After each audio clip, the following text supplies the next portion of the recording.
Never in my wildest dreams would I have ever thought that I would be back here as the Archbishop. When New Orleans Archbishop Gregory Aymond was appointed by the Pope as the 14th man to ever lead the Catholic Church here, he knew what he was getting into.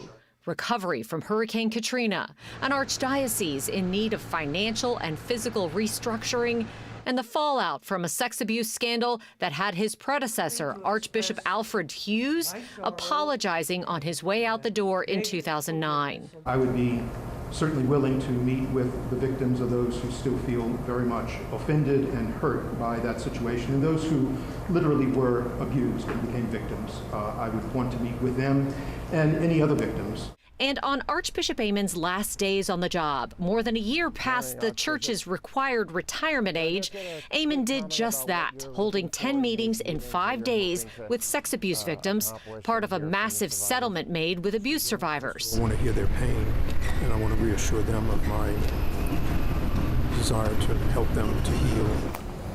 After a difficult bankruptcy, Aymond secured a $305 million settlement with 600 abuse survivors. Some of those survivors criticized the timing of the meetings because they were back-to-back during Carnival. In times of rebuilding, you give us strength, and for this, we give you thanks. And as our journey continues, as we rebuild this great city, we ask you to give us the gift of hope. Aymond preached a message of hope and healing when the community struggled. The COVID pandemic, the terror attack. Aymond hosted the President of the United States at an interfaith service at St. Louis Cathedral in its aftermath. When he heard about the interfaith service, he asked if he could attend and if he could say a few words at the end. So obviously we said yes. Despite the recent controversy, Aymond has been a spiritual leader many relied on, with deep understanding of New Orleans culture.